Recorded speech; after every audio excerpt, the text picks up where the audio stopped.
我们在坟场发现了他的身影。哦，那家伙终于敢现身了。哼，不怕死吗？库罗德，那就不惜一切代价将他抓过来。遵命。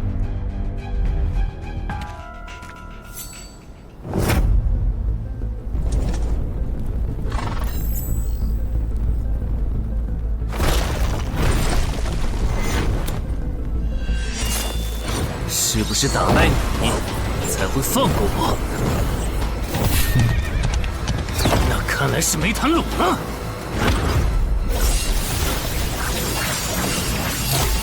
这下躲不掉，也来不及格挡。这就是你的实力。还没分胜负呢。敬酒不吃吃罚酒，那就把你变成亡灵带回去。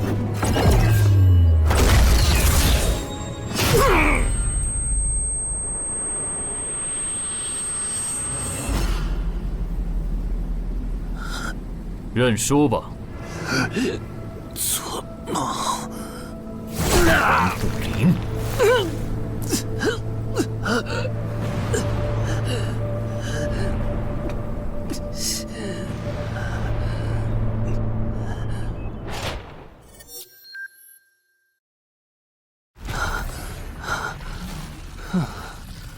还好只是梦啊！等等，啊！不是，这地下室入口，竟然真的上到我家里来了！2030年，世界各地相继出现地下城入口。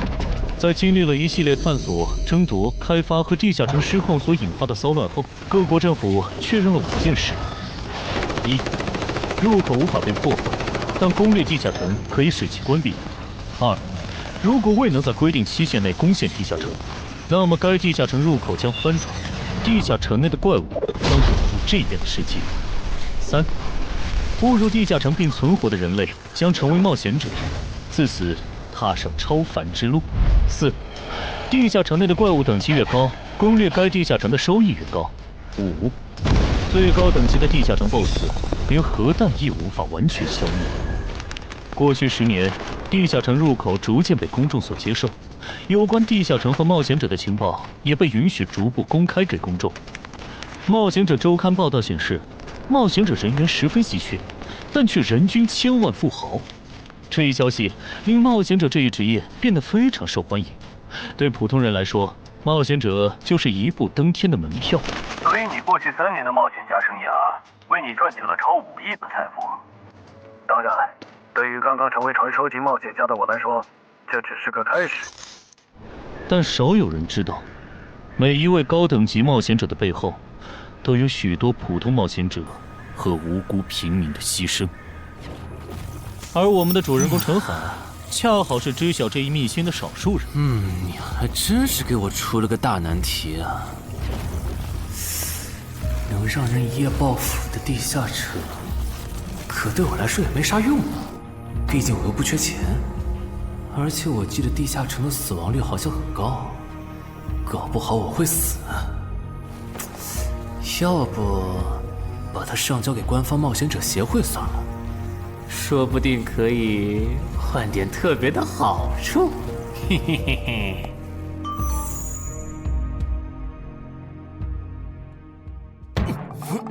谋杀岛鳗，但放这也不是事啊。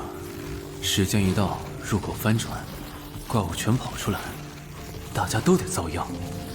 这样，我先瞅瞅这地下城啥类型，要是死亡率高，我就搬到别的城市，走之前报警让警察来管；要是死亡率低，我就自己搞定。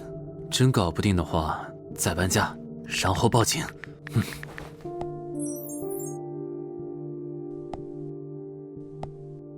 嘿，运气不错，是 Level 2的狩猎型入口。地下城入口的等级可以靠入口的规模判断，陈海家的入口太小，只能是入门级。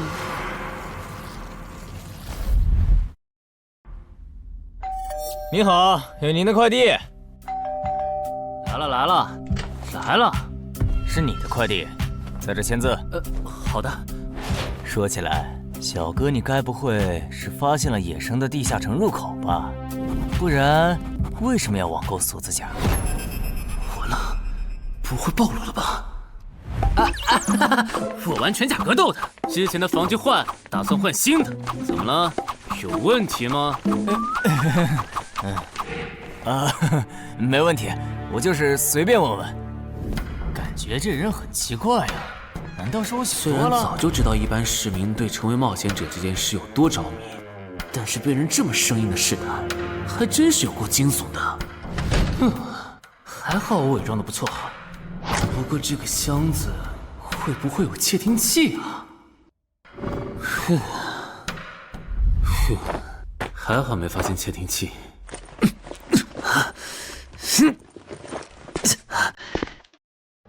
稳住，还有胸口也有一点点闷。怕眼镜在战斗中不方便，从而携带了隐形眼镜。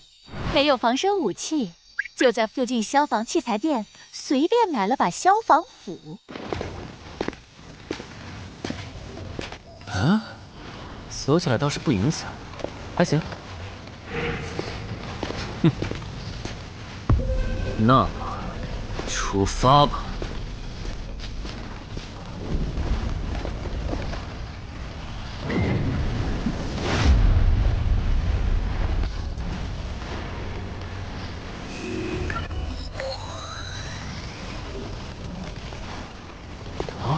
不是地穴地形吗？那看来我的首战对手大概率是豺狼人了。讨厌，这套锁子甲没白买。说起来，根据官方提供的情报，新人进入地下城后会激活冒险者面板，脱离条件也会出来。我的呢？来了。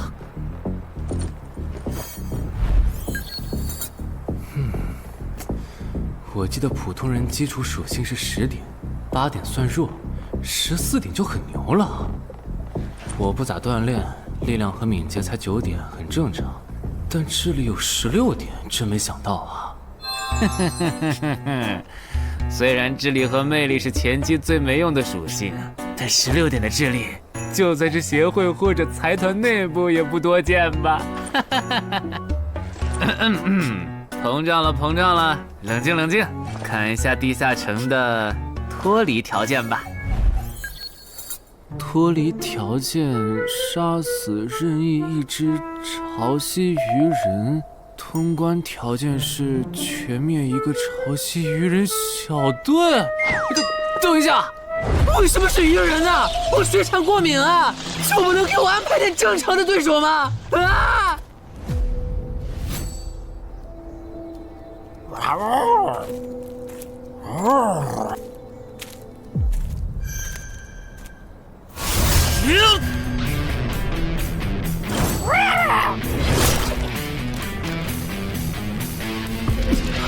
不是吧？这都被躲过去了。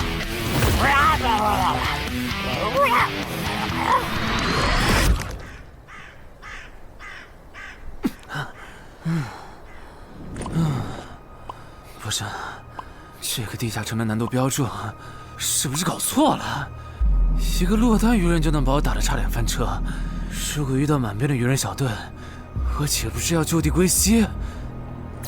啊，等级增加了。Level 2菜鸟，我的称号我与潮汐鱼人5-5开，这玩意儿侮辱人是不是？算了，今天就到这里。还是等我请个健身私教，把基础属性练上来了，再来挑战这个地下城吧。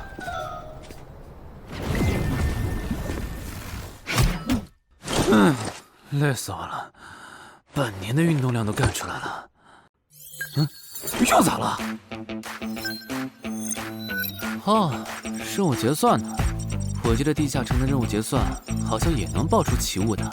嘿嘿嘿，我的要求也不是很高，给我瓶加属性的迷药就行。菜怎么了？谁还不是从菜鸟过来的？气死我了！罢了罢了，有总比没有好。让我看看这个保温杯有啥功能。该物品每天可以凝聚500毫升纯净水，可升级。这垃圾东西谁要啊？气死我了！你好，我预约了安教练。哈，您就是陈海先生吧？安教练已经在 VIP 室等您了，请跟我来。好的。没想到东山这样的小地方，竟然也有专门为新人冒险者和冒险者候补提供塑身服务的健身教练。冒险者的6大基础属性中，力量、敏捷和体力是可以通过锻炼得到显著增长的。这1年的健身费也太贵了，都和我一本新书的版税差不多了。不过只要能让我的身体素质在短时间内得到显著提升，陈海先生，这点钱就花得值。陈海先生，您之前有过健身经历吗？没有。那为什么要花这么多钱请安教练？新手打基础的话，请普通一点的教练就够用了。还是说，陈海先生，你已经成为了新人冒险者，比较赶时间？这旁敲侧击的，还真是够直接的。哼，有条件的话，那肯定要请最专业的，以冒险者为目标，普通教练不能算是好的选择。这样啊？我总不能和你说实话吧？那您应该能和安教练聊到一块儿去。东山市最好的健身教练会是啥样的？好紧张。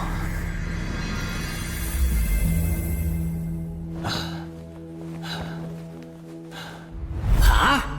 和我预想的完全不一样，我还以为会是个肌肉兄弟，结果到头来，这不是个小白脸吗？我的课程这么贵，竟然也能预约得出去？开玩笑的吧？就是你想成为冒险者，跟我来吧。哼，3、4。我撑不住了，教练。5，真的撑不住了。好，就到这里吧。30公斤举了5次，换算一下，你目前的单次最大重量应该在35公斤。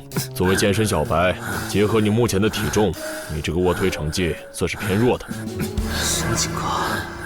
虽然我知道我的身体能力低于平均线，但是这也太弱了吧？正常的老哥们不都是人均50公斤起步的吗？陈海先生的基础有点差呢，35公斤的极限数值换算到冒险者面板上的力量属性，应该只有9吧？普通人的力量、体能和敏捷数值是相对平均的，不会偏差太多。他现在这个状况，要在1个月的时间里变成冒险者，几乎不可能。那一般要多久？这个看你，如果天天练的话，差不多1个季度就能达到3个11了。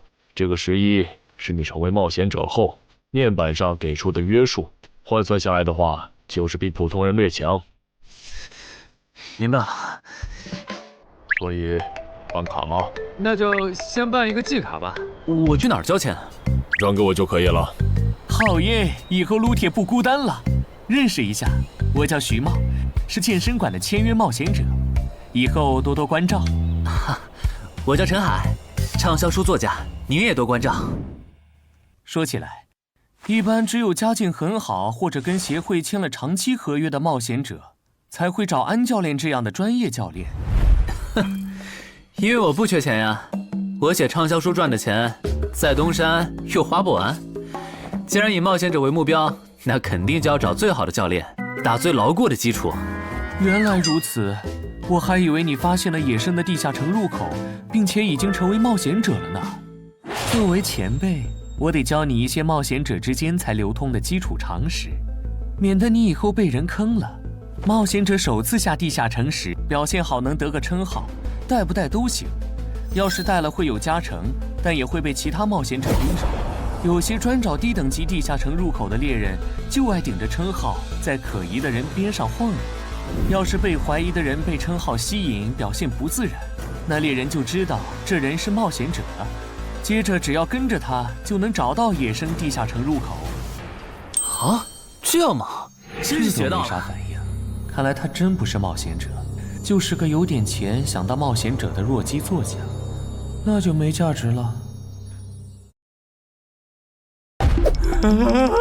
幸亏我先和抄袭人五五开这个称号太丢人了，没装上，不然今天肯定暴露了。安哥那边应该已经快拟完你的健身合同了，咱们过去吧。好的。国内有名的畅销书作者，还是专门写冒险者题材的。怪不得他有财力和动机买我的课，是想把身体数据打磨上去以后进军冒险者行业吧。而且他对课程的学期也没有明确要求，不像是发现了野生的地下城入口需要快速通关的样子。确实，程海是冒险者，或者他发现了野生的地下城入口的概率确实很低。这样，如果徐茂带着他回来的时候，他的注意力没有放在我的头顶，那就走正常流程吧。如果他有异常，那就别怪我了。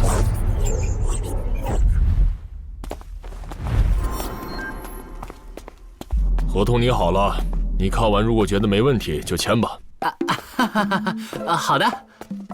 喂，不是吧？连健身馆的3A 级教练也……这边。那小子刚才看我的时候表情正常，视线也没停留在我头顶的称号上，看上去不像是刚发现地下城入口的小白。徐茂，你没做多余的事吧？怎么会呢？我可是健身馆的签约冒险者。那就没有持续关注的必要了。签好了。这份是您的，请收好。等下安教练会带您做体能测试。好。停吧。和我判断的差不多，你的体能也偏弱，敏捷测试就不做了。接下来的1周，我们主要做力量和体能塑造。你一般什么时候有时间？什么时候都有时间。行，那明天上午10点来健身馆找我，早饭别吃太油的。没想到国内规模最大的健身机构竟然会干这种勾当。依靠对新人冒险者和冒险者候补的身体塑造业务来钓鱼，如果我今天的演技再差一点，就要被他们瞧出问题，吃干抹净了。怪不得东山这种小地方会有3A 级教练常驻，恐怕全国各地……等等，这样看，所有和冒险者沾边的服务应该都有坑，包括我买的锁子甲。还好我当时觉得在同一家店购买防具和兵器的行为有点不打自招，不然网购锁子甲的时候就暴露了。看来我还是低估了冒险者这个职业的潜在风险。得调整一下计划了。原本想着等锻炼的差不多了以后再来挑战这个地下城，但没想到现实世界如此残酷，针对低等级冒险者的坑到处都是。虽然今天运气好避开了一个坑，但我总不会每天都有这么好的运气吧？只能冒险来地下城提升冒险者等级了。这次的脱离条件是鱼人眼珠吗？对了，不知道昨天那只的眼珠可不可以？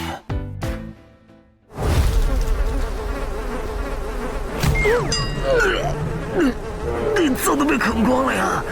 看来这附近有类似野狗的生物。不过好在眼珠还在。好耶！今天可以不用战斗了，等下只要记录一下这地下城的地形。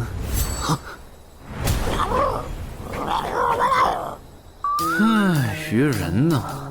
我还以为是什么呢，吓我一跳。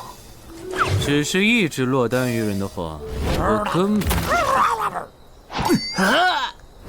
跑啊！一只还好，2只我肯定打不过呀！快润！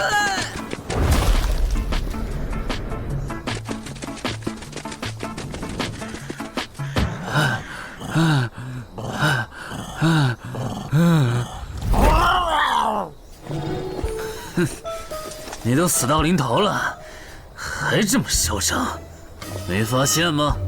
你和你的同伴跑散了。哼哼，现在换我来进攻了。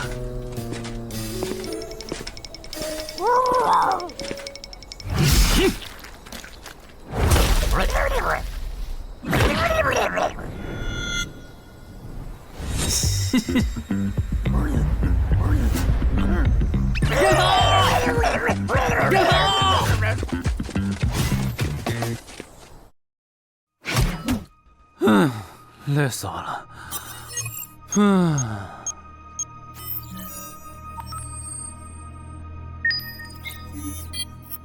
是吧？这次的评分明明更高，为什么反而没奖励啊？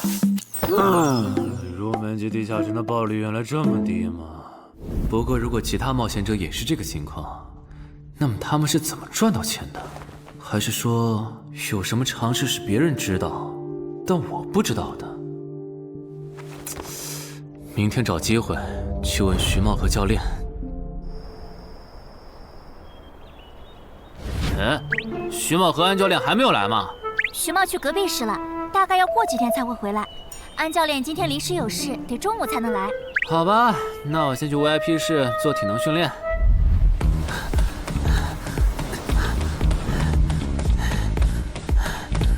我外出的这几天，他都是这个训练强度。对，那可真够拼的。这样看，用不了多久，他就能把力量和敏捷提升到11了。对，如果他能一直保持1个季度下来，力量、敏捷和体质恐怕都能到12。说起来，教练你就没考虑过把他吸收进健身馆吗？这种有钱又有行动力的好苗子，只要不出意外，以后绝对能成为中间冒险者。你回来之前我就问过了，但被他拒绝了。他想通过黑市的路子成为冒险者，然后当独狼。陈海，你这也太拼了，练这么猛很容易受伤的。还是说你打算今年就成为冒险者？能尽早成为冒险者，肯定要尽早。拖久了，以我的财力恐怕就上不了车了。毕竟时间越往后，冒险者名额的价格也就越贵。倒也是啊。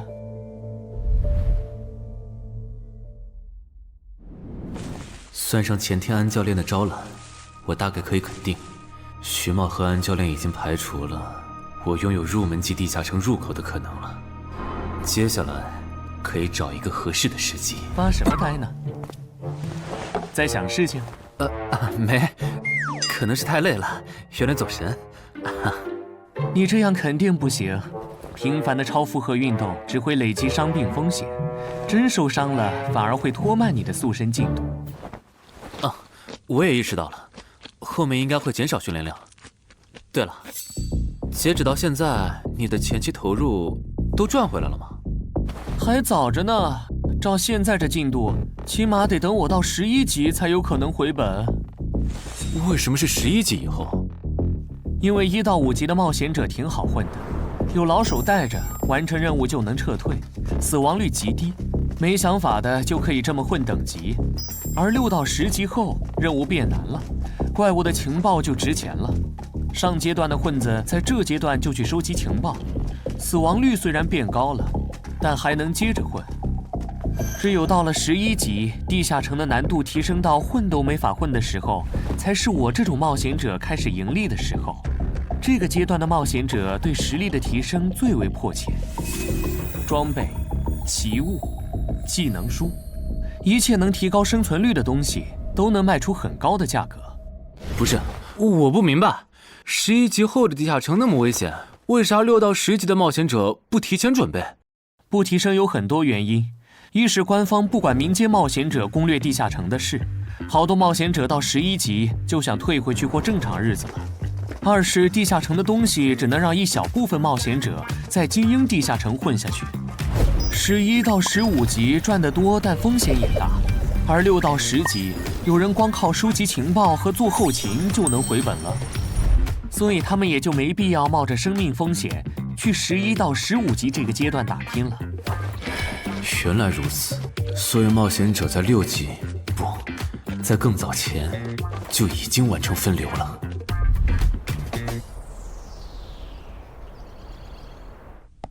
哼，真是学到了，怪不得我在论坛上很少找到有用的情报和攻略，原来有很多人靠卖靠谱攻略和情报赚钱。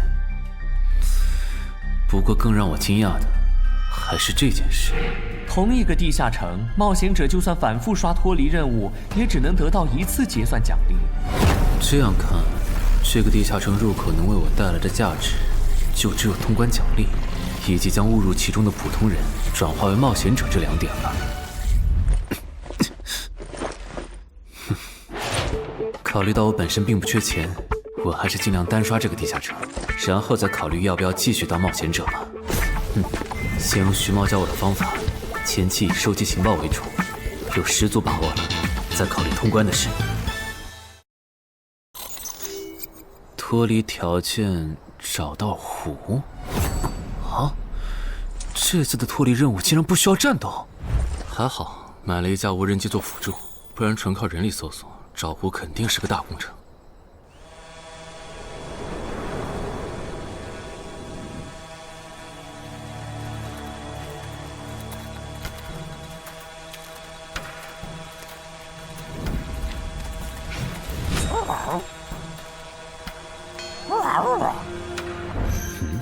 这是什么？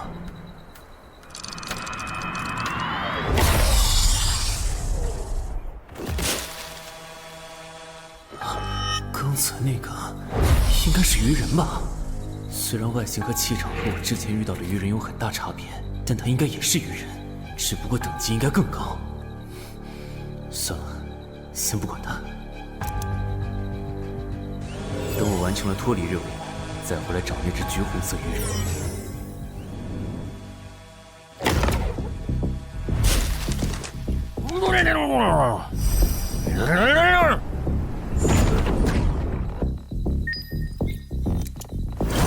找到了！哼，怪不得森林地形的地下城会刷出鱼人这种怪物，原来森林深处藏着一个这么大的湖吗？这样的话，脱离任务就算完成了，不用和鱼人接触可真好啊！接下来，是那只橘红色的特殊鱼人。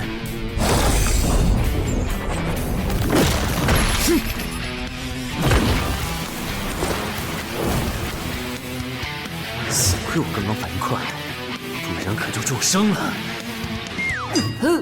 不过我新买的无人机的遥控器，我的心在滴血啊！不对，现在不是想这些的时候。这只鱼人的速度太快了，我必须慎重对待。啊！1只、2只、3只、4……哼！好险！这情况，这个人怎么还没死啊？如果不是穿了锁子甲，我这条胳膊估计就废了。这家伙真的是新手级冒险者会遇到的对手吗？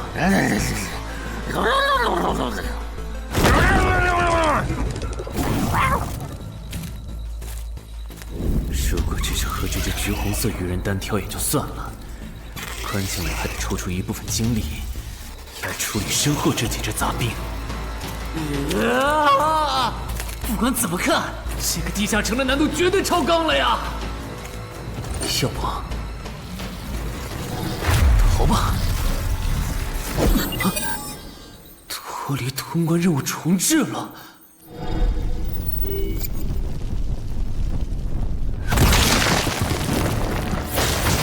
我说全罪，你这样很像是在虐尸出气。有吗？归根结底，还不是这只哥布林太弱了，扛不下我的拳头。能扛住才怪呢！明明只是 Level 5，却有着不下于 Level 9冒险者的综合实力。你这样的怪物，在入门级地下城里，怎么可能会遇到对手嘛？有的哦。如果我能遇到传说中的 bug， 那就能在低等级地下城里遇到下一阶段才能遇到的强力怪物。只要能从他们手底下活下来，我就能拿到补偿奖励——奇物升级券。到时候我成为传说级冒险者，就更有戏了。果然，我和你们这种明明还只是 level 5，但眼光却已经放在传说级冒险者上的怪物，是真的合不来。不过，奇物升级券和它的获取方式，无论怎么看，都只是博人眼球的谣言吧。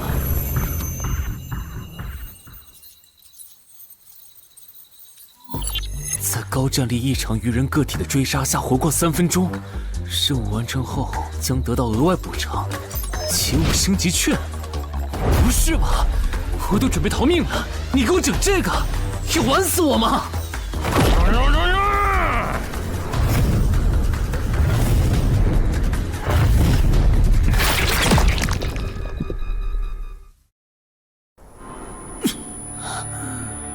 我这算是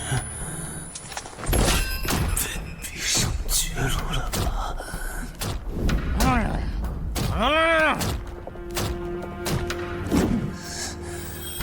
早知道当初就不该成为冒险者，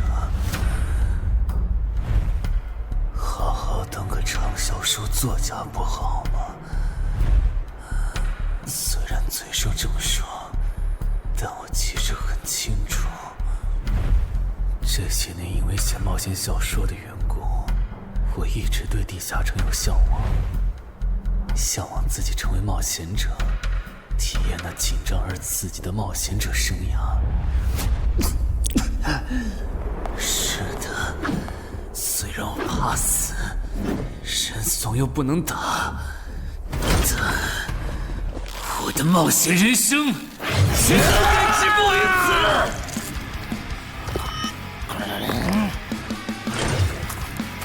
想想，我现在还有什么牌？我现在还能打出什么牌？使用称号，我与潮汐鱼人五五开！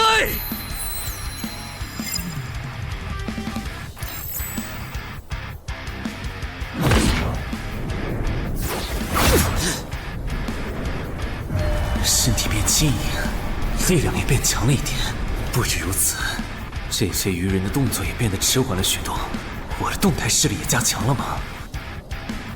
能行，现在的我能行。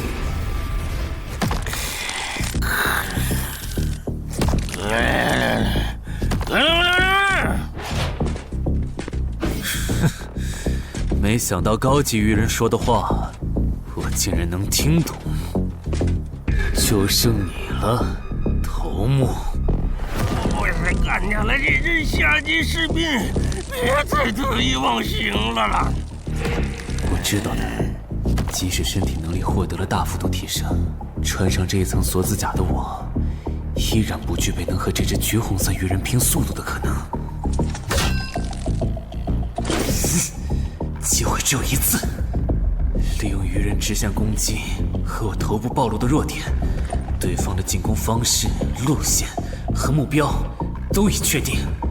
我要做的就是舍弃头部的防御，用它做诱饵，争取到一次以伤换伤、重创对方的机会。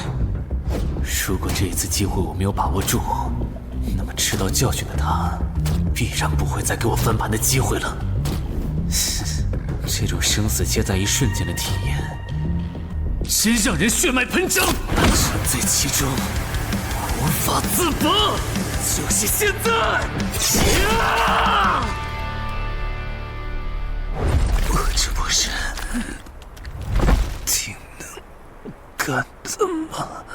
不可能，绝对不可能！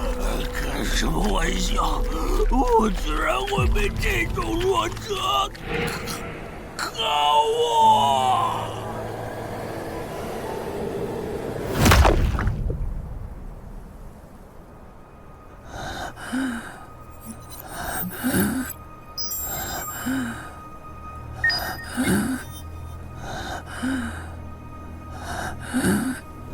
这下总不能还判定我是菜鸟了吧？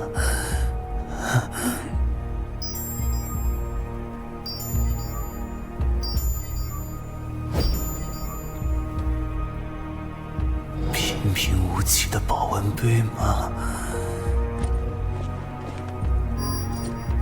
对，平平无奇保温杯。使用起雾升级圈。啊！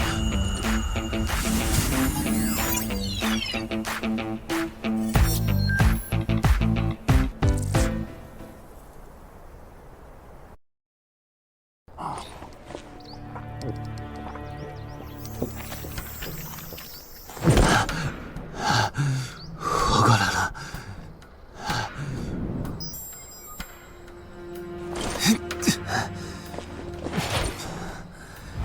已经愈合了。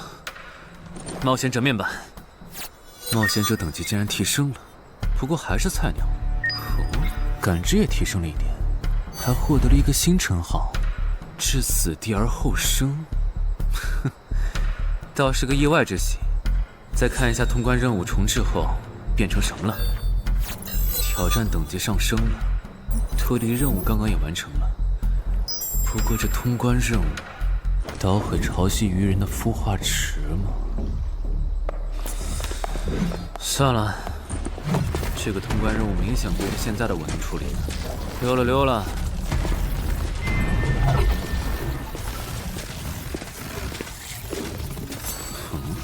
是错觉，怎么感觉这个地下城入口变大了？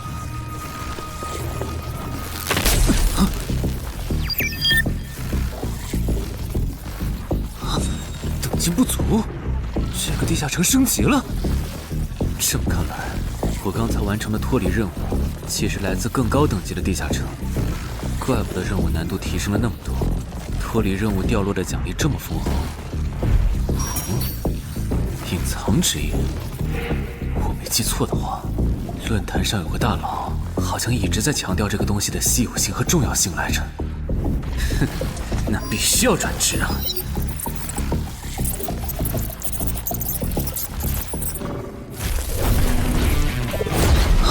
什么情况？感知竟然提升了，死亡行者也算是新职业了。越接近死亡的话，属性点提升就越大，可以1至4点。刚刚啥玩意儿？我家？这就是感知16以后的世界吗？即使闭上双眼，我的大脑依旧能够准确勾勒出客厅每一角。真不敢想象，20点感知的人类眼中的世界又会是什么样子。说起来，我与潮汐鱼人555开这个称号的效果，刚刚在地下城已经体验过了。这个至死地而后生的称号，效果又会是什么呢？被逼入绝境以后，就能得到力量、敏捷、感知，每个加4点的加成。这个称号的触发条件和死亡行者的触发条件差不多哎。等等，也就是说，死亡行者搭配至死地而后生，极端条件下可以给我带来8力量、8敏捷、9感知的提升。哈哈哈哈！这也太超模了吧！胆子再大一点，以后遇到打不过的敌人，我完全可以靠自残触发效果让属性提升。等干掉敌人以后，再用稀奇古怪的回血药水把状态拉回来。而且回血药水的用处也不止于此，有了它，我再也不用担心健身过度肌肉拉伤了。反正每天都能回一次血，完全可以想怎么练就怎么练。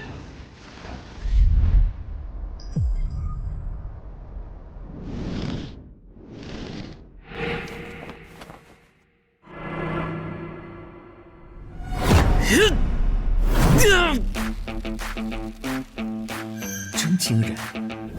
谁能想到，不久前还只是个健身小白的他，只用了不到2个月，就达到了正常人要用1年才能取得的成果。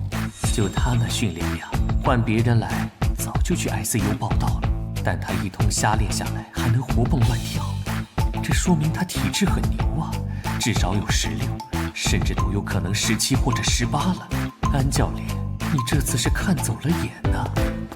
陈海还在练呢。啊，恭喜啊！你现在的力量、敏捷应该已经到达12点了。以你现在的身体素质，准备充分的话，是完全有能力完成新手级地下城的脱离任务的。真的不考虑加入健身馆，成为这边的签约冒险者吗？我可不想当一个会被合约束缚的冒险者。那真是太可惜了，我还以为能和你成为同事，以后一起攻略地下城呢。不是同事，也能一起攻略地下城。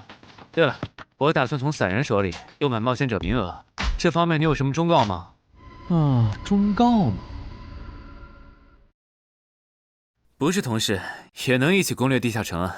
对了，我打算从散人手里购买冒险者名额，这方面你有什么忠告吗？忠告嘛，那我推荐你去找散人联合。散人联合？我没记错的话，他们好像是国内最大的散人集团吧？对，如果你想走黑市的路子购买冒险者名额，那么我只推荐你选择由散人联合提供担保，或者他们自营的低等级地下城入口。为什么？我感觉找独狼冒险者明显更好啊，省钱又省力。因为涉及到冒险者名额买卖，无论买方还是卖方，其实都存在巨大的交易风险。卖家怕遇到伪装成萌新的入口猎人，买家怕交了钱对方不办事。但有散人联合的介入就不一样了，虽然他们的佣金很高，但是作为冒险者资格地下城相关产出生意的龙头，他们为买卖双方提供的契约书还是很值得信赖的。原来如此。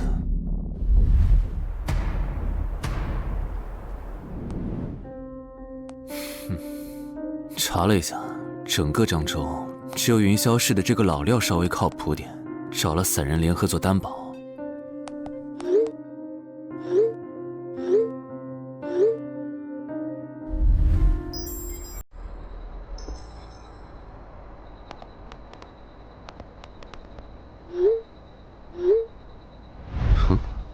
这边，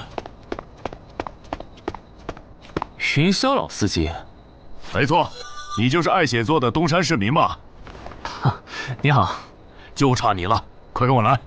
签完契约书以后，我好带你们去地下城。好了，契约的内容分3项：一，交易完成前尾款将由我方承担；二，双方都不能做出违反安全协议的行为；三，不能向任何人暴露此地下城入口的具体位置。诸位对契约内容有疑问吗？没有。没有。没有。那么，契约成立。手臂在发光哎！哟，好神奇啊！好了，我的工作完成了，希望以后还有机会为诸位服务。等下大家再跟我走一段路，我带你们去地下城入口。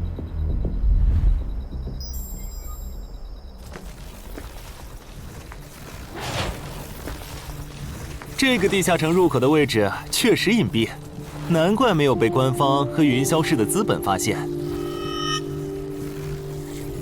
好了，大家排好队，按顺序进入。我先走一步，给大家带路。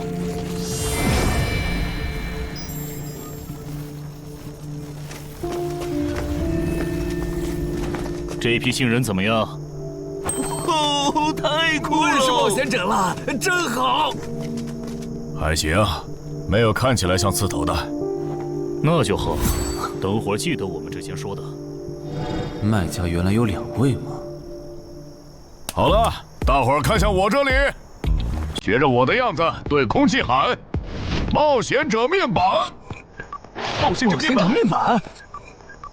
大家可以在冒险者面板的个人信息栏查看到自己的基础属性，往下滑动，可以在任务栏查询任务。不是吧？我的基础属性原来这么低的吗？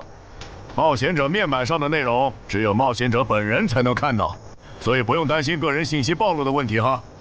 麻烦大家把你们的脱离任务报一下，我这边做一个整理。任务？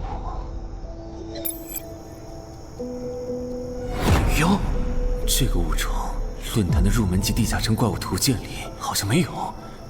这个地下城有问题。这个地下城该不会和我家里的那个一样，存在某种致命的设定吧？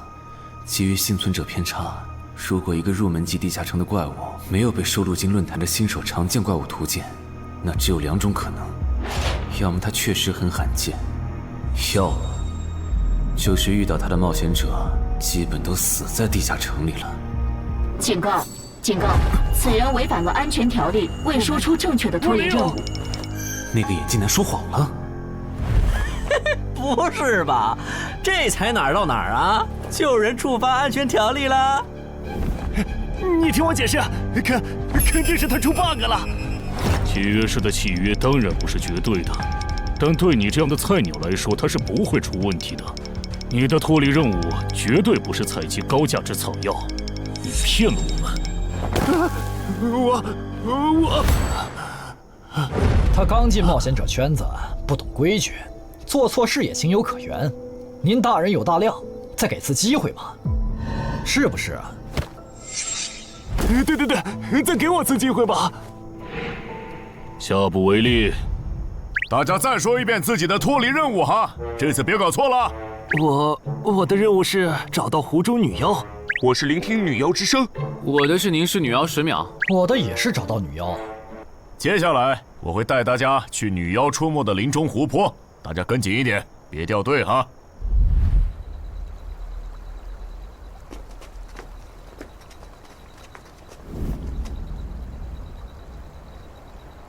冒险者面板。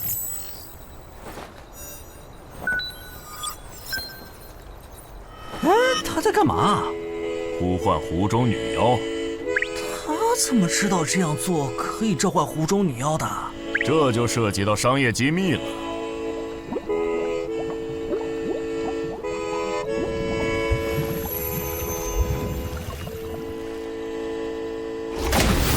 女妖出来了！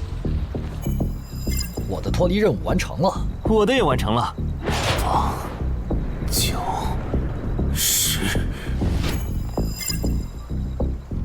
大家把耳塞戴一下，女妖马上就要唱歌了。不戴的话会怎么样？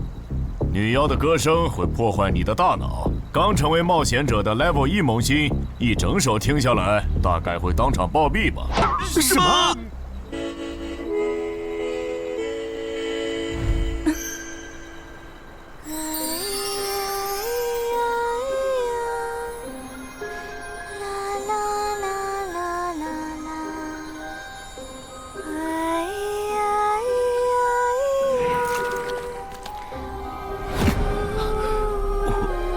被醒了，就听了这一小会儿嘛。还好我戴了耳塞，歌声听得不真切，不然恐怕已经死掉了。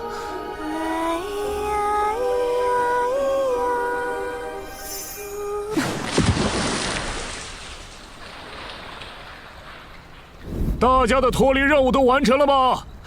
都做完了，那咱们就原路折返回去了哈。搞笑，让我们原路返回？来之前我已经查过了，地下城里的植物和矿产都是很值钱的。你这么急着赶我们走，不会是想要独吞这个地下城的产出吧？我们可是付了钱的，为什么不能在这个地下城采集高价值草药和矿产来回血？等一下，咱们的契约书里可没有这条。但也没有不准我们完成脱离任务后采集高价值草药和矿产的条例吧？原来冒险者还可以在地下城内采集草药和矿产的吗？你不知道吗？其实大部分冒险者并不具备通关能力的，他们主要的盈利方式就是搬运地下城内的物资和收集怪物情报。你是觉得脱离任务已经完成了，我们又碍于契约不能对你出手，所以可以发难了是吗？不然呢？真是笨蛋。但有一点你没考虑到，那就是我并没有和你们签订契约啊。哼！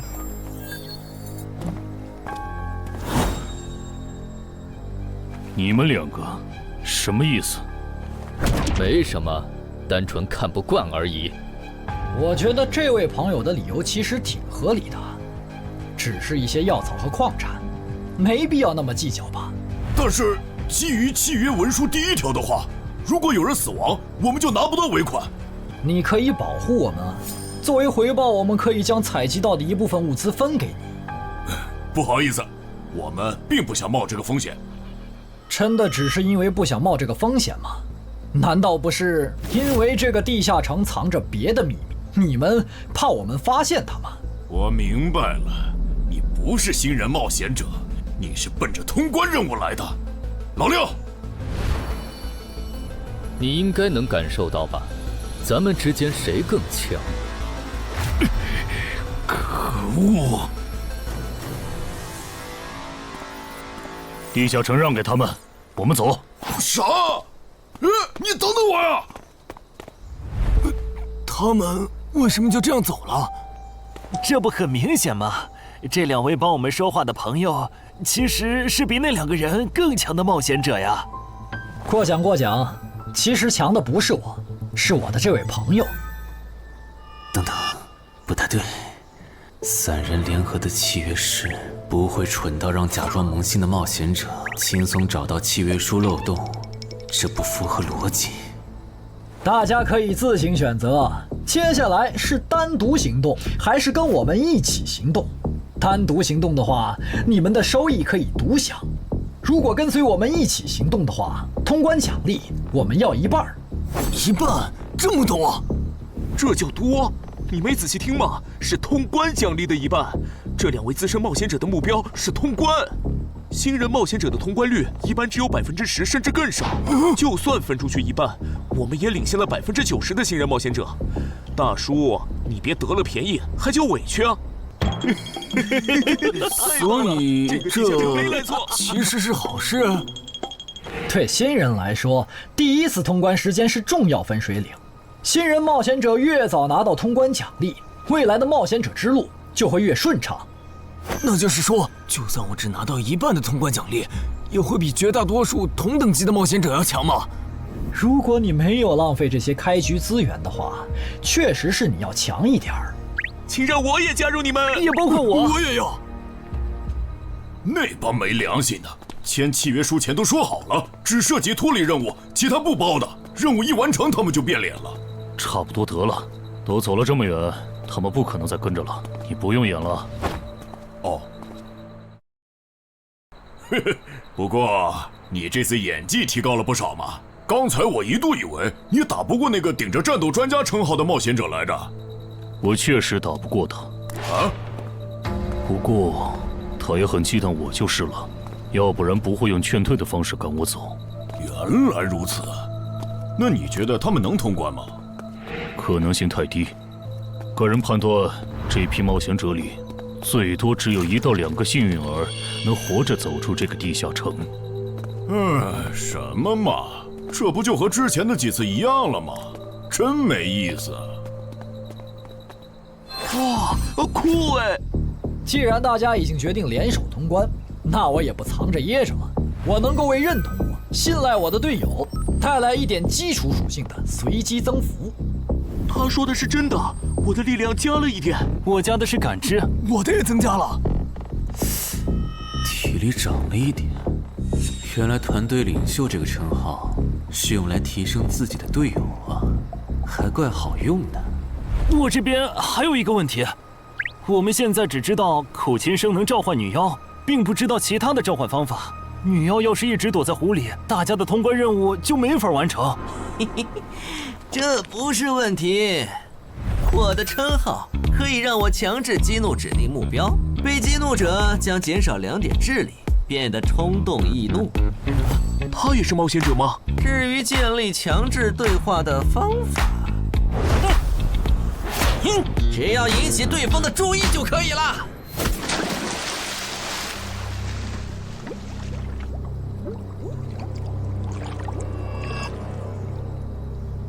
蠢货，你过来呀！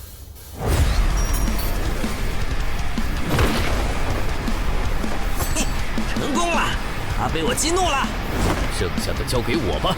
大家散开，让战斗专家来先试女妖，其他人换上耳塞，在外围找机会。死！穿过去！开什么玩笑？竟然是灵体！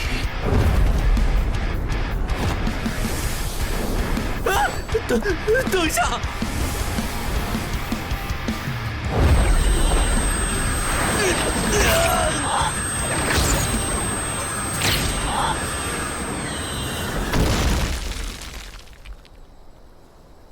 还好有耳塞，只是鼻子出血。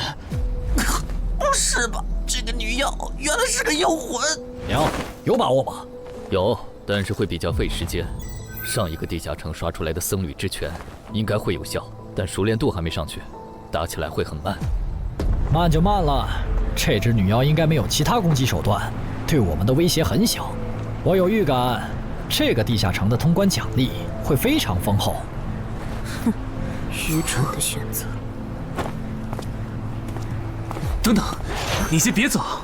不是吧？10万个人里都不一定能出一个的感知16点的人，竟然让我……你为什么觉得他们的选择是有问题的？使用称号，他们当我不存在，真晦气。喂，你搁这对空气自言自语什么呢？不是，我刚才……不是没人吗？幻觉吗？有东西过来了！什么东西？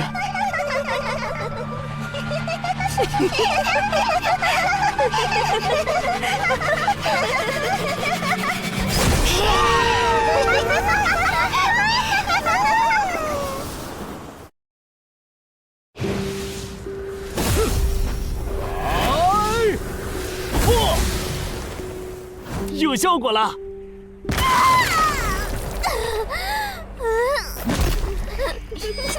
什么声音？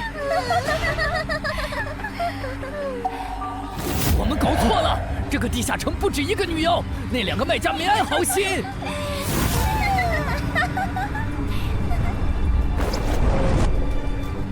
不是吧？这也太多了！不行，这个数量，耳塞已经没用了。还傻站着干什么？跑啊！为什么总是让我遇到这种事？天河子爷那时候是，现在还是。看在你老婆和女儿的份上，我觉得应该放过你。谁叫我最喜欢看别人抱憾终身、活在憎恨和痛苦中的样子呢？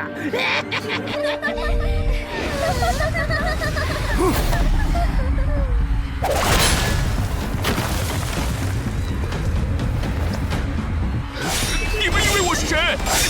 给我滚开！妈妈，我错了。来呀，也不怕你们，来呀！被摆了一道啊！怪不得那2个入口持有者的契约没限制3级以上冒险者进来，原来是想引4到5级的冒险者来通关。等我们团灭后，就进来捡我们的通关奖励，真是好算计。关于如何杀死这些女妖，你有建议吗？这声音，有建议就赶紧说。女妖不光靠声音攻击，还有别的攻击手段。我费了听觉才勉强躲过第1轮奸笑。你是爱写作的东山市民？对，真是看走眼了。没想到你一介新人竟然比我们这些老手反应还快。但是你不是听觉被废了吗？怎么还能听到我说话？好，我感知16，可以读唇。原来如此，这个地下城我认为是无解的。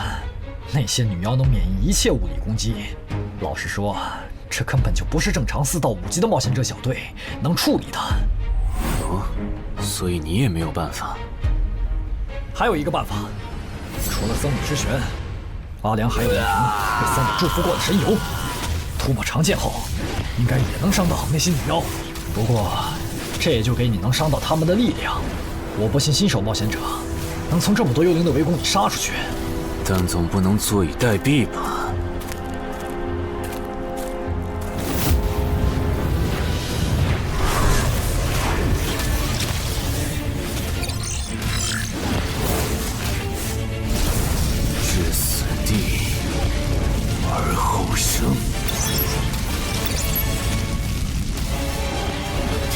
能听到吗？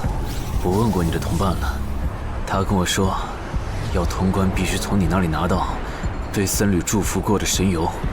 通关吗？能帮我拿一下吗？不好意思，我眼睛瞎了，恐怕没办法操纵冒险者面板取出你要的东西。这样吗？不过，我还有一个办法可以让你得到它。什么办法？你干什么？就是以死后掉落的形式让你获取。其实我也不是非要那罐油杀人夺宝不可。20点的敏捷足够我甩开女妖逃出地下城了。我就是想试试能不能通关。虽然无论怎样，你都不可能活下来。哇，真的很吵啊！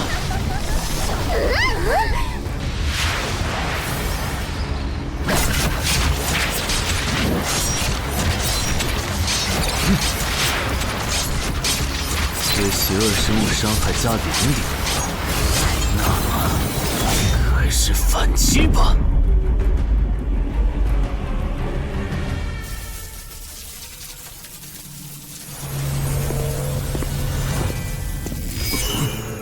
好像有人从里面走出来了。哪有人啊？你看错了吧？不是，我真感觉到了。果然，他们那不能攻略的地下城设陷阱，引同等级冒险者来做通关任务，把人坑死在里面，接着捡掉落的东西，或者等冒险者重伤出来就杀人夺宝。雇主的儿子应该就是这么被害死的。石斧秃就是指利用高难度地下城坑杀同等级冒险者，然后拾取对方掉落的堕落冒险者。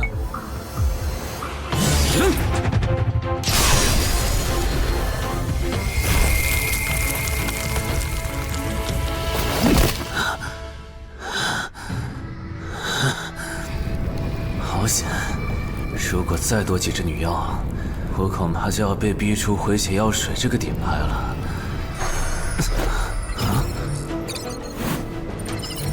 您的绝妙操作取悦了路过的死亡主宰，得到其恩赐，亡灵亦不能杀死我。该恩赐可以使您豁免一次来自亡灵生物的死亡判定，免疫一次来自亡灵生物的死亡判定。好霸道的额外奖励！额外奖励都这么丰厚了，合并结算的奖励还高于单独结算。那么肯定要合并啊！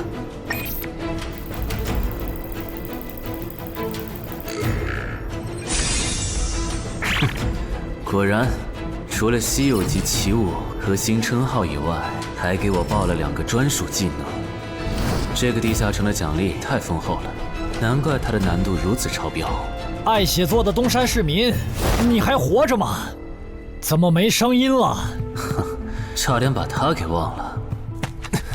你现在感觉如何？能站起来吗？有点难，那只能扶着你了。其他人是不是都死了？胖子、四眼、大叔，还有你的2位同伴，都死了。你应该不是第一次进入地下城吧？哼，我还以为你不会主动说破呢。如果我说我能保守秘密，并将我得到的奖励作为酬劳全部送给你，你能不能不灭我的口？但你死了，同样可以保守秘密。那你就得不到我的通关结算了。而且，云霄老司机和他的同伴肯定在地下城入口附近蹲幸存者，我可以帮你吸引他们的注意力。相信我，让我活着走出地下城，对你来说是最有利的选择。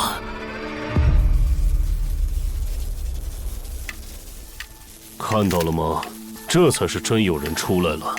哎呀，刚才那次算我看错行了吧？等等，地下城在坍缩，他们通关了。不对，小心右边的冒险者，他绝对不简单，可能是狼。先干掉一个弱的，接下来到你了。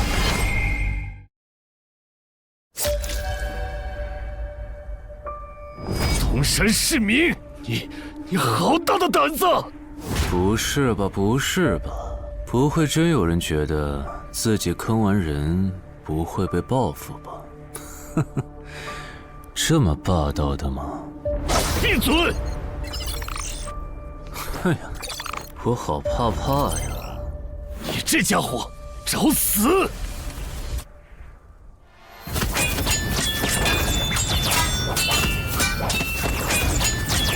这俩人相互厮杀的程度，有些7级甚至8级的冒险者都没这么夸张的速度。不可能！带上这个称号以后，我的速度竟然还是没你快，真是离谱他妈给离谱开门，离谱到家了！你的敏捷难不成有17，甚至18？可，你猜？冒险者面板，哼，不比速度了。不比了。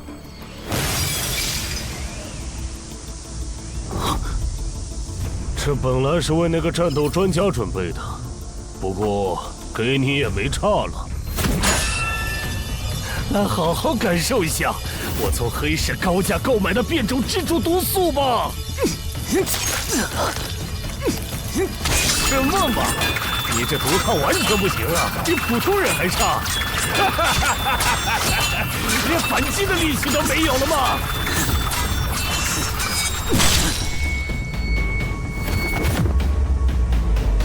太慢了，太慢了！你这样是伤不到我的。哼，蜘蛛毒，这就是你为我们准备的手段？怎么样？喜欢吗？作为7级地下城蜘蛛地穴的特殊产出，可以极大的削弱低等级冒险者的力量、速度和体力。迄今为止，因为他而败在我手上的5级冒险者已经有4个了，而你将会是第5个。然后呢？你应该不只准备了这点手段吧？全都亮出来吧！哼，不会吧？难道这就是你的全部了？当然不止这些。佩戴了毒素携带者称号的我，呼出去的气体、身上的汗液和血管里的血都是带毒的。和我僵持的越久，你中的毒就越深。这战术太吓人了，在6级以下几乎是无解的。我明白了，是我高看你了。我还以为你藏着什么大招呢。关闭技能，与死亡共舞。不可能！怎么还有这么快的速度？哼，你猜？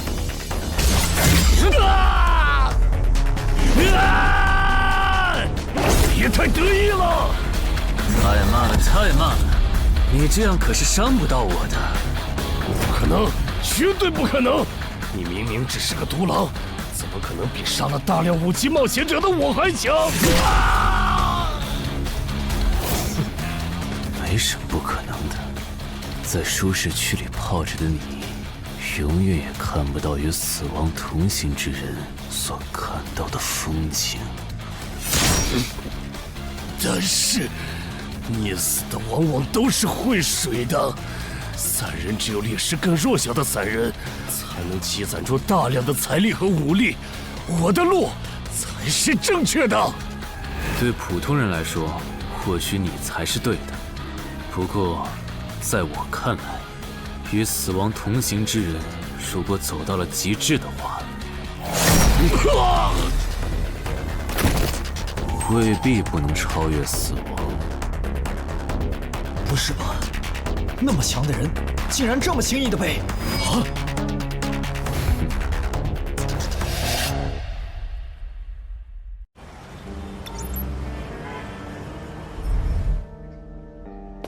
你这运气也太差了吧！啊，徐茂，你怎么来了？来看你啊！第一次进地下城就遇到了能免疫物理攻击的怪物，好不容易通了关，还被师傅秃鹫堵门。不过也多亏了这次经历，让我得到了至死地而后生这个称号。也是，还算幸运。那些传说级冒险者，哪个没在5级以前越级挑战过对手呢？对了，个人建议不要让别人知道你的主要称号，情报泄露是很致命的。冒险者要防的不只是地下城的怪物。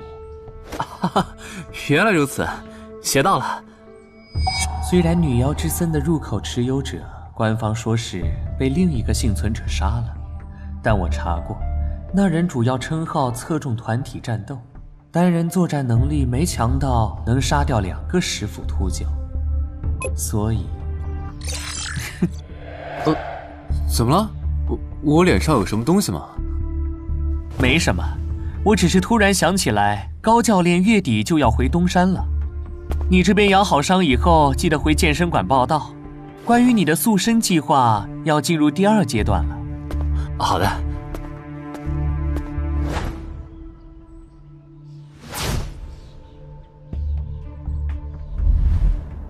你不打算做攻略型冒险者了？没错，这次地下城经历让我明白，我没当传说级冒险者的本事。与其在这阶段的地下城拼命，还不如到6到10级的地下城多弄点钱，然后就隐退。哎，不过你和我不一样，你有成为传说级冒险者的潜力，但前提是你得改掉独狼的习惯。为什么这么说？独狼玩法在10级前的地下城能提高任务结算评分，多拿奇物、称号和技能，但11级到15级的地下城难度大增，光靠个人根本过不去。如果你想成为传说级冒险者，10级前就得组建自己的攻略团队，不然在11级到15级时，要么会掉队，要么就会被官方财团收编，就没机会再往上提升了。团队嘛，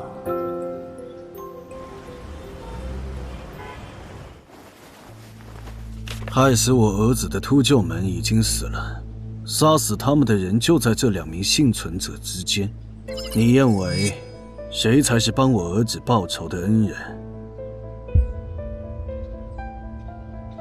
他。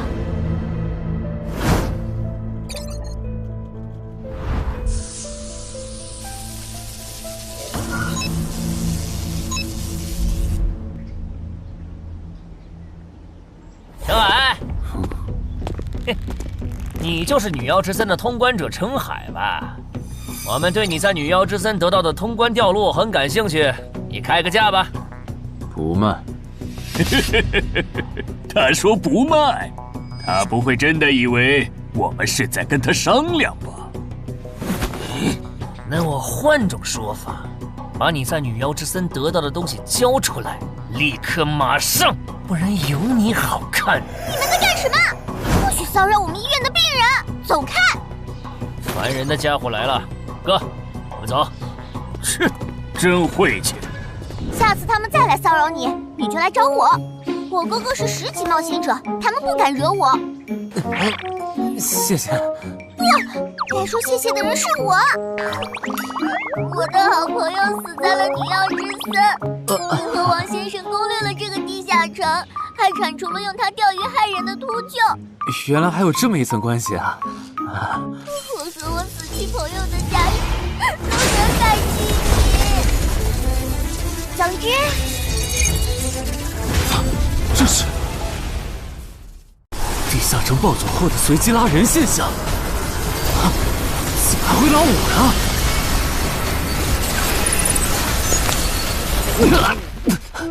吐！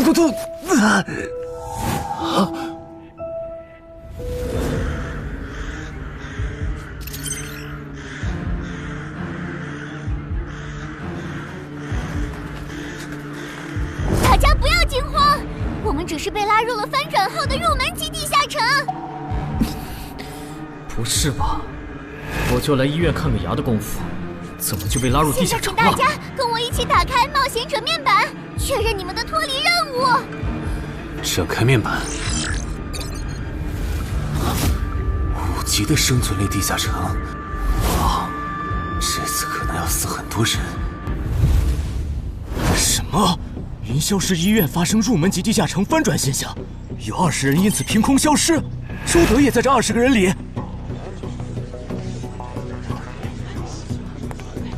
情况如何？失踪人员名单已经整理出来了。被卷入地下城的一般民众有17人，冒险者3人。我们还找到了失控的地下城入口。不过什么？你的脱离任务和通关任务是什么？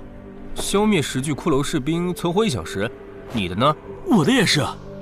那看来大家都一样。老弟，咱们的脱离任务难度和他们的不一样啊。还有那个叫陈海的小子也被拉进了这个地下城。正常，生存类地下城的脱离任务是根据挑战者实力的强弱划分的。至于那个叫陈海的，等咱们做完了脱离任务再去找他。那个，大家听我说，这个地下城非常危险，请大家捡起地上的兵器，3到5个人为一组，凑齐脱离条件以后，尽快离开吧。完成脱离任务以后赶紧离开？你算老几啊？在这指挥本大爷？说不定是人家想把咱们忽悠走了以后，独吞地下城的宝藏呢。不是，这个地下城真的很危险。这俩蠢货脑子有坑吧？对地下城的危险没有认知也就算了，还在这带节奏。这位先生是非常强大的冒险者，他前几天刚通关了一个难度非常高的地下城，还和同伴联手除掉了10府秃鹫。真的假的？就是锦城家园那栋烂尾楼，听说害死了好几10人。哦，想起来了，请大家相信他的判断。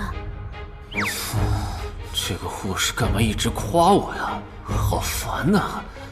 不过好在效果还行，能引起这些新手的重视就好。等一下，如果这个地下城真的那么危险，那你觉得就凭我们这些普通人，真的有能力完成脱离任务吗？先不说消灭骷髅士兵有多难，就按你说的，3到5人一组去猎杀骷髅士兵，最后肯定是青壮年组队，老弱被抛下。请问，你考虑过被剩下的人的死活吗？有道理。分开行动的话，骷髅士兵听起来就很难对付。骷髅士兵，那就死定了。很多人就是因为单走，才被地下城里的怪物杀死的。姐夫说的没错，被拉入地下城后，一定要拉拢人心，来拿到话语权，再利用话语权来强迫冒险者当我的保姆。能通关高难度的入门级地下城又如何？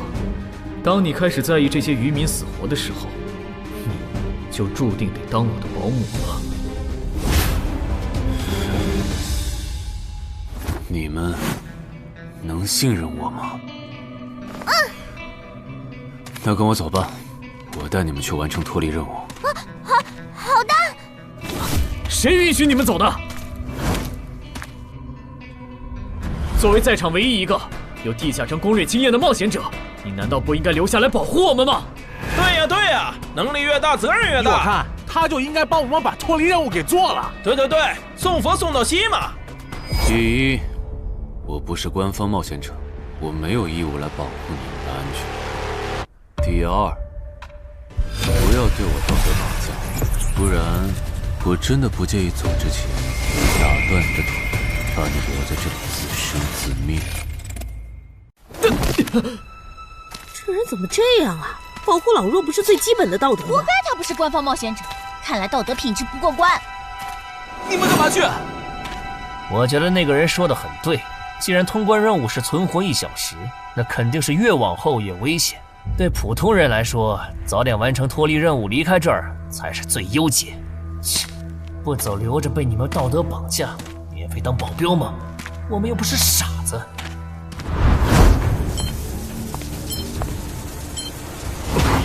怎么是他？这个地下城有什么问题吗，尚科长？这个地下城最大的问题在于，接下来的1个小时，能有几个人活着走出来？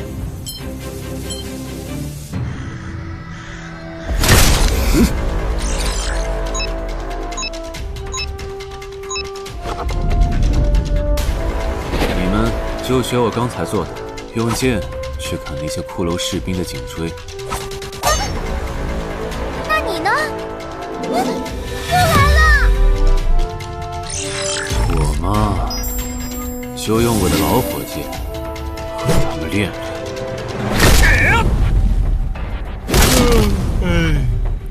打完这批记得换班啊，老哥。好嘞。骷髅士兵不刷新了，看来并不是无限的。好消息是新人的压力小了，坏消息是我这样的老手完成任务更难了。这周围的骷髅士兵被咱们刷光了，换地方吧。受伤的人往后退，剩下的2人一组，交替清理从地里爬出来的骷髅士兵。再战40分钟，大家就可以回家了。好，亏我之前以为当冒险者有多难，结果就这儿啊！是啊，这些骷髅根本就没有那个老手渲染的那么危险。等这次结束，我也是个有名的冒险者。这些骷髅虽然弱，可不代表这地下城难度低。正相反，骷髅越弱，越说明地下城有极厉害的 BOSS。更让我烦的是，这地下城怪物也太少了。虽然我以老弱不宜参战为由，劝退了近半的冒险者，但是分到我这的怪物才4个。最后10分钟，这地下城难度肯定飙上。要是接下来10分钟都没有新的骷髅士兵刷出来，我就得自己想法子凑够剩下的6个骷髅士兵了。脱离任务做完了。嗯。你呢？还差几个？8个。把机会都让给他了吗？那你先回去吧，我们继续刷骷髅。等做完脱离任务以后，咱们3个在外面集合。10年来没有一个人通关。不止如此，这个地下城的幸存者们也非常奇怪，几乎所有的都是新人。怎么会有这么奇怪的地下城？正常不都是冒险者越强大，生存率越高吗？因为这个地下城有一个被称为强者坟墓的机制。同样的脱离任务，新人的难度只有老手的1/10。当新人完成脱离任务离开的时候，实力远超冒险者的地下城 BOSS 会主动追杀冒险者。好多老手都栽在这机制上。周德，快点察觉到，这个地下城的本质是，谁最先完成脱离任务，谁才能活下来的竞速比赛。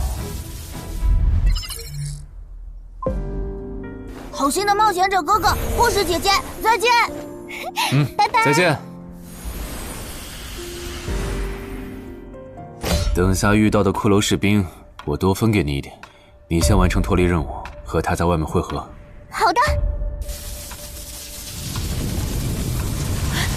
有人完成脱离任务出来了。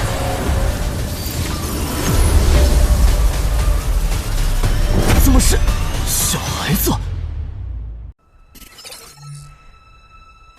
有人离开这个地下城了。这个第2阶段是什么意思啊？原来是这么回事吗？这个地下城的本质是竞速。李明、王志勇，你们2个跟我来。老弟，有个人完成脱离任务离开了，是不是那个叫陈海的人呢？不可能，先不说他还带着2个累赘，光冒险者们要杀的100个骷髅士兵就不好找。那会是谁呢？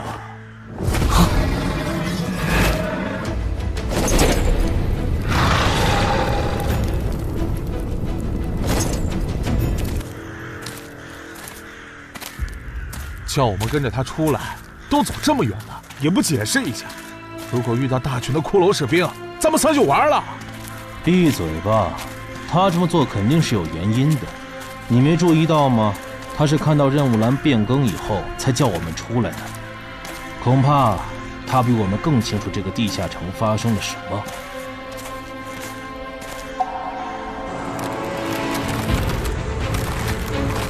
准备战斗！他们3怎么走得这么近？咱们不管他。周德当初就不该气走那个冒险者。脱离了。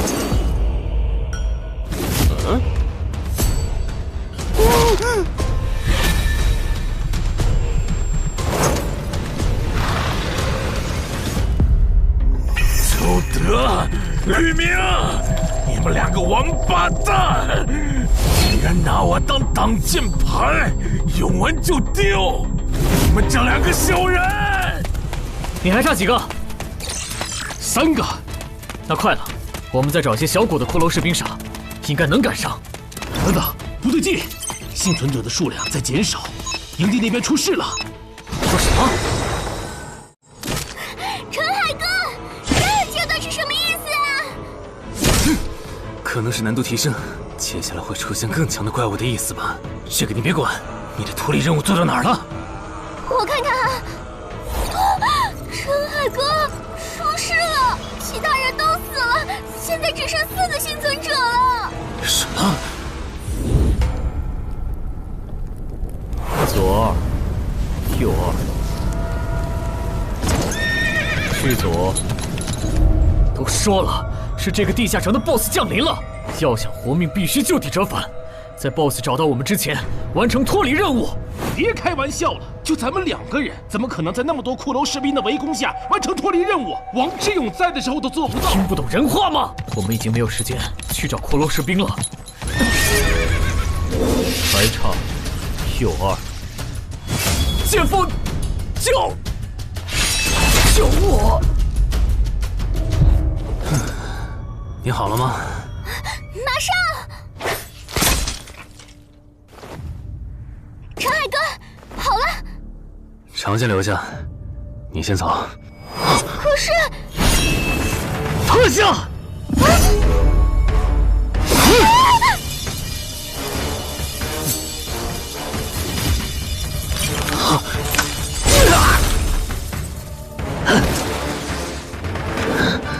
好强！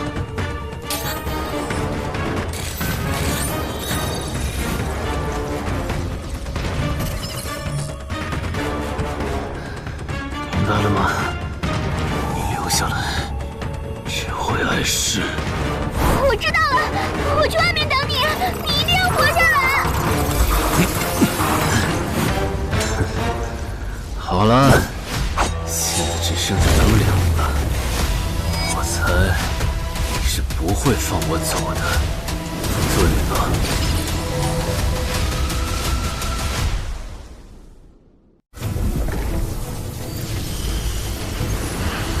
是护士姐姐，里面还有幸存者吗？有，但是陈海先生他……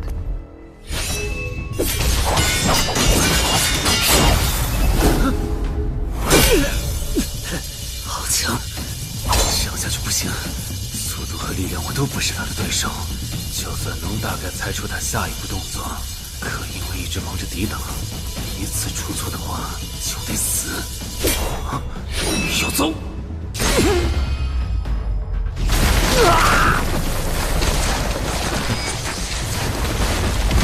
这么巨大的实力差，你还能跟我过几招？在我这儿撑这么久，了不起！好像在跟我说话。不对，现在不是该思考这些的时候。想一想，再想一下，到底该怎么做，我才能活下来？没戏了，把这边的情况汇总给漳州吧。就说云霄市医院地下城暴走事件，17名普通市民卷入，仅2名幸存，3名低等级冒险者卷入，无一生还。你在说什么？不是还没到时间吗？这才过去5分钟。就是。我能理解2位的心情，但是请不要再做不切实际的幻想了。这个地下城里的 BOSS， 就算是9级的我，也没有把握面对他能存活15分钟。你要等的人，哪怕是5级冒险者中的佼佼者，最多也就能坚持5分钟。你从地下城出来到现在都过去5分钟了，他还是没有脱离地下城，这意味着什么？你应该清楚吧？怎么这样？如果不是因为我们拖累了他的进度，护士姐姐，陈海先生肯定能活着离开这个地下城。都是因为我们。是啊，全都是因为你们。如果没有那个多管闲事的冒险者帮你俩完成脱离任务，周德才是最有可能活着离开这个地下城的人。我出去冷静一下，这2个新人的登记工作交给你了。那这个地下城入口怎么办？人都死光后，入口会在半小时内关闭，接着随机出现在世界某个地方。当然，如果你实在不放心，也可以盯到最后。好吧。你合格了。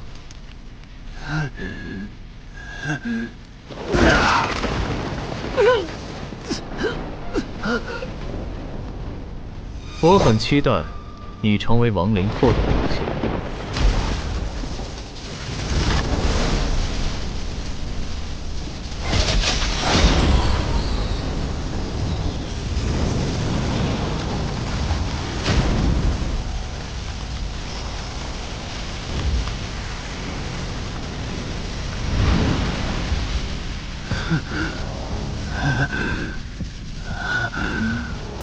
都赢了。对这个 BOSS 来说，完整的我更有价值。在他回来之前，是死亡主宰的恩赐。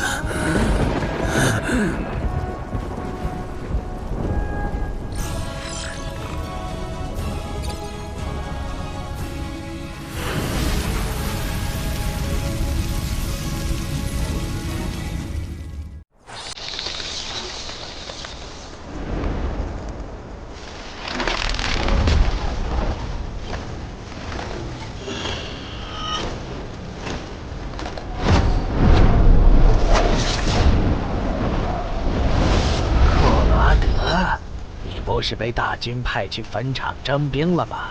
怎么回来了？切，白跑一趟！我还以为是谁激活了骸骨大军发出去的万念邀请函呢。我发现了一个有资格成为我同僚的新人，让他从零开始太浪费。我打算让大军把他变为预备役。同僚，坟场的冒险者最高才5级。这阶段的新人连合适的职业和称号都没确定，你就肯定他能跟咱一样成为传奇？他已经找到了合适他的职业和称号。这次真的太险了，如果不是那家伙主动走了，就算再给我一条命，我也完全没机会。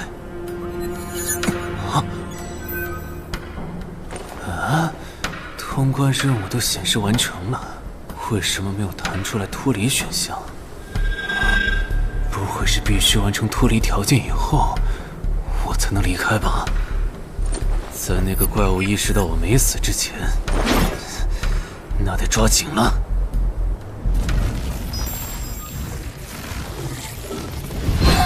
没有关闭，这个地下城的入口还没关闭。澄海先生还在战斗，他还活着。我去找尚科长。周德死在地下城里，他姐知道后一定会迁怒同期的幸存者。如果处理不当，尚科长，怎么了？慌张成这个样子？那个地下城入口没有关闭，结束的时间明明已经到了，但是他还在。怎么可能？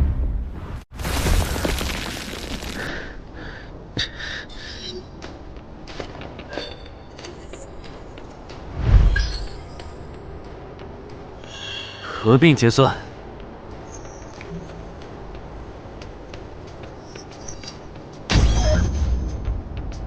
原来那个亡灵骑士叫库罗德呀。不过，传奇级，坟场才5级，怎么会有这么超纲的 BOSS？ 说起来，这个地下城的 BOSS 强度这么高，以前真的有人通关过吗？尚科长，你看，尚科长，这地下城暴走后，超过关停时间仍然存在，怎么会这样呢？有2个可能：一，被卷入地下城的冒险者完成了通关任务，但却没有完成脱离任务；二，地下城升级。一定是第一种，一定是。不可能的，坟场很早以前就已经被世界冒险者协会定义为几乎无法被攻略级的地下城了。相比有人通关，我更相信是地下城内部发生了什么变化，导致地下城升级。有人出来了！是澄海先生，真的是他！哎呀，你们都在啊！担心死我了！开什么玩笑！没能场竟然真的被他打通关了！一辈子的。那么严重的。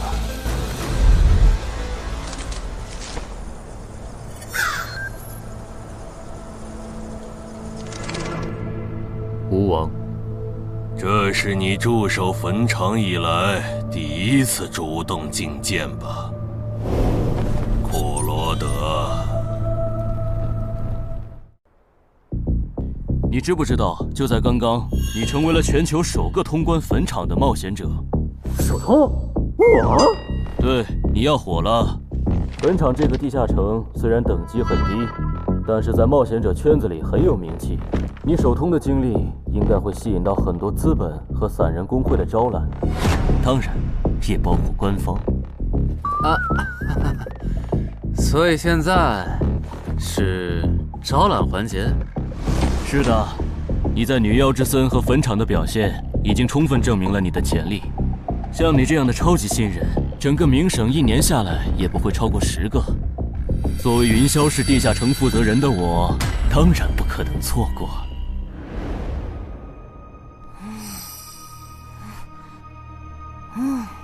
恩姐，你说那个叫双李的，是不是想抢走陈海哥的通关奖励啊？要不然他为啥要拉着陈海哥单独谈话？应该不至于吧？我可不会那么没品。而且5级地下城的通关奖励，我根本看不上，好吗？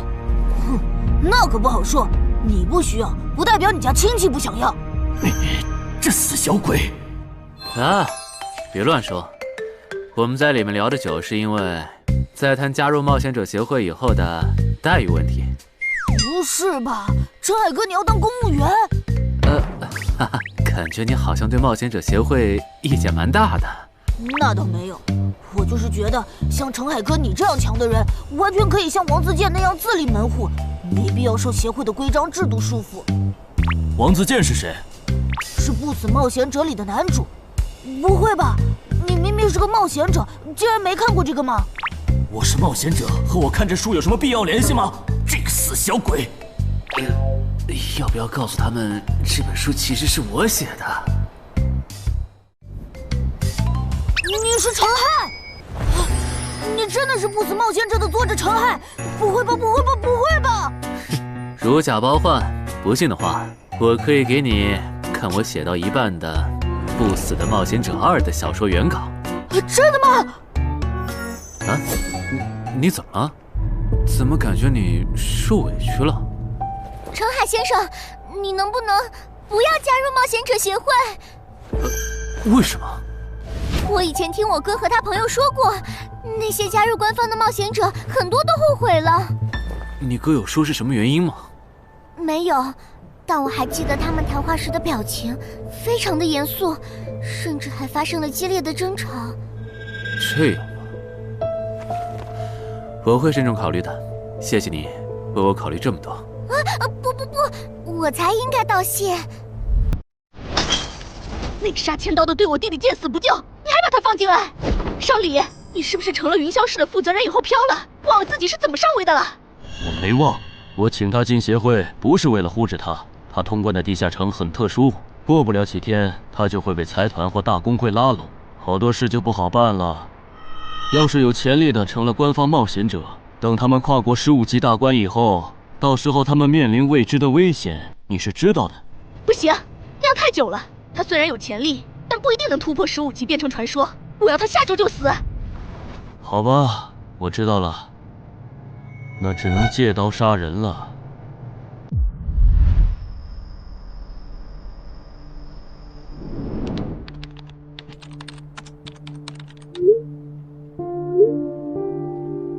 坟场，这个地下城的情报不是早就挖无可挖了吗？